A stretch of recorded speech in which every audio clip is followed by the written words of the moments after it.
So a lot of us know you from This Is Me Now and New Amsterdam. So what kind of brings you back to the stage, especially for Fake It Until You Make It? Gosh, well, I grew up on the stage. It's really where I started. I was 8 years old when I did my first play, Popeye the Musical. I wish that was a joke, but it's actually true. There is a Popeye the Musical. And I just fell in love with it. And so as my careers progressed, I've loved TV and film, and I love TV and film so, so, so, so much. And yeah, I got to do that incredible film with J-Lo last year, This Is Me Now. But it's been really full circle, to get to come back to the stage. And it's really in my wheelhouse. And it's what I love doing the most. I mean, there's nothing like getting the immediate reactions from the audience. Oh, for sure. So what was it about Fake It Until You Make It that really kind of drew you in and made you want to be a part of that production? Oh my gosh. I've been working on Fake It Till You Make It with Center Theater Group for 2.5 years Oh, in workshops. It's been very like Smash the TV, if anybody's seen Smash, where it's the development process of a new play, musical, whatever it is, takes years. And Larissa Fasthorse, who wrote this incredible piece, she's the first Native American playwright to ever have a play on Broadway.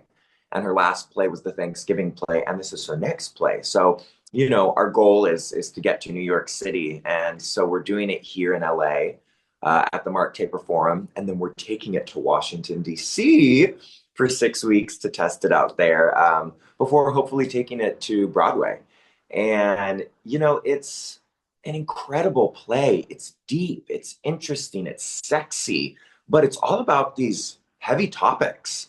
I think it's really beautiful the way we kind of help the medicine go down with humor. We're talking about all this serious stuff, but in a funny way. So I think in that way, the show's really modern and important. I like that. Um, so kind of in a few sentences, like what is like the main plot of Fake It Until You Make It? Yeah, Fake It Till You Make It is essentially about this group of people who all run different charities in downtown Los Angeles, competing for grants and ultimately, I mean, I call it's kind of like the Housewives of downtown LA. There's all these people fighting and bickering. I know it's a good selling point, right? Real Housewives Yeah. of downtown. Um, but at its heart, um, it's actually about a really interesting topic, which is about the idea of how we identify as people. And it's about race shifting. So it's actually about if people decided that they wanted to be a different ethnicity altogether. And it's written by a Native American woman. So it's written by someone, she really can go there and she plays with it in a really smart way. But it's edgy, it's fabulous. I mean, the last 2 minutes of the play, I would say, are the craziest 2 minutes of a play I've ever seen before. And I've seen a lot of theater, but it ends with like a bang. Um, I love that, and I really want to like ask more about that, but it's one of those you have to see the show. I know. It's crazy. And I really, I've been saying that in interviews and people are like, really? I'm like, really? It's out there. And it's purposefully meant to be like that. It's meant to shock people. And the writer says she wants you to leave with questions. You don't leave having it all figured out. It leaves you thinking about a lot of things. Those are like the best plays. Yeah, right? I know. Um, so kind of like with this theme of identity and like who you are and like who gets to say who you are, what have you learned about yourself throughout this process and your own identity? Mm. I think that this show challenges a lot of social norms. It asks you to look at yourself. And I mean, the biggest thing for me I've realized as I've gotten older is I think the world and society wants to put us in boxes. You want to understand people by putting people in boxes because that's just kind of how we grew up. You're over here, I'm over here, you identify as this, I identify as this. And I'm trying to build a career and build a life where I burn the boxes. You get to be whoever you want to be at any moment. And I think life is about finding your joy constantly, and joy can come in all ways. It could be a nice cup of coffee, it could be winning the lottery, it can be big and small things. And so I think getting in tune with yourself and your joy is really, really important. And for me, um, yeah, I mean, my identity, it's one of those things too, it evolves. You learn things about yourself, you change, you grow. So I think giving yourself space to change and grow, and celebrating it the whole way. I love that. Now, how much of that came from the production in general, and how much of it came from your character? Mm. Great question. I mean, my character Chris is this fabulous gender fluid two-spirit character, and I connect with that a lot, kind of always playing with gender fluidity with fashion and makeup, and it's a big part of who I am. It's a big part of who I've always been, even when I was a little kid, playing around, running around, thinking I was a hocus pocus witch, making potions in my backyard. Like being able to be playful and free and fun. And I love that this show, Fake It Till You Make It, it has a really beautiful queer storyline, with myself and with my co-star, Eric Stanton Betts. And we get to have this beautiful love story. And we're kind of this Disney fairy tale queer storyline in it. And you don't see that a lot. You see a lot of stories about queer trauma, which is extremely important to show. But I think as a queer artist, I'm also really interested in queer joy and showing queer characters just existing in a world and thriving. And, in this show, we get to be really funny, but we also get to be edgy and sexy and all of these other things. And it's been liberating as an artist. And yeah, the show has impacted me as a human. It's kind of funny. The lines are blurred where I'm like, it's empowering as a queer person to get to live a show every night that's about queer joy. I love that. That's the best. Um, and in the world that we're living in now, there is a lot of discourse around identity and things like that. So how does Fake It Until You Make It kind of fit into that conversation that we should really be having? Definitely. I mean, I think kind of like I mentioned earlier, we go there. We talk about some really deep, controversial topics, identity, diversity, inclusion, but we do it through a lens of humor. And I think we try to have these deep talks, but maintain some levity with it, and not necessarily giving you all of the answers, but asking you to figure it out for yourself.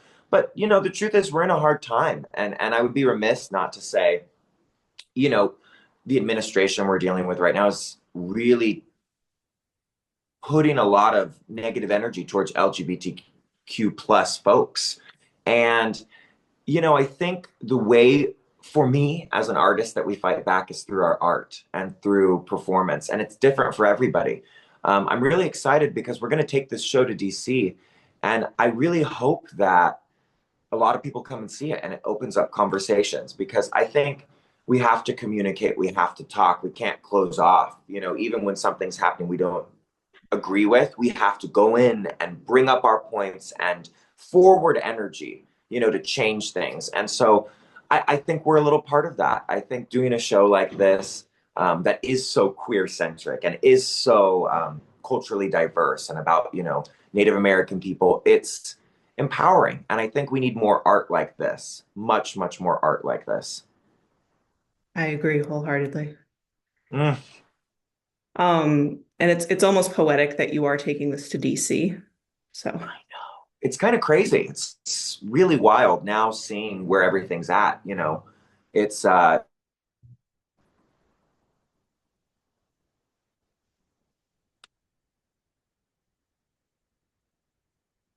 no, it froze.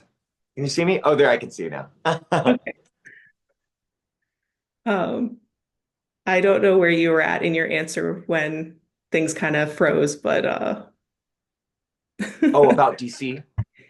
yes, I instantly froze. Definitely. So Definitely. it's wild that we're taking it to DC. And I think it's like you said, it's a little poetic and it's also it feels purposeful. I think there's a reason we're taking it there. I think so too. Um, so in taking a show like from different locations, like how does that work?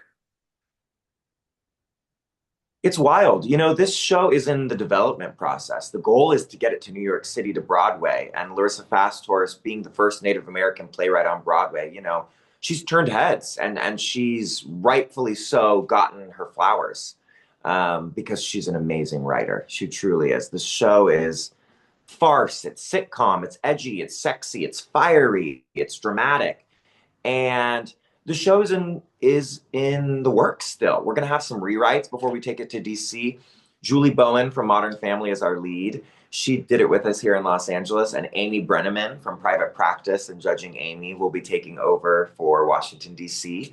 And there'll be some changes, some new faces in the cast, and some new lines. So it's going to be a lot of fun as an actor to kind of take that on.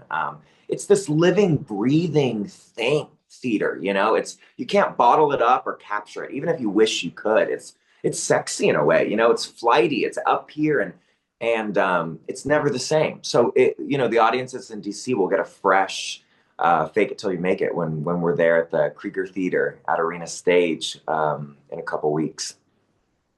That's really exciting. Yeah.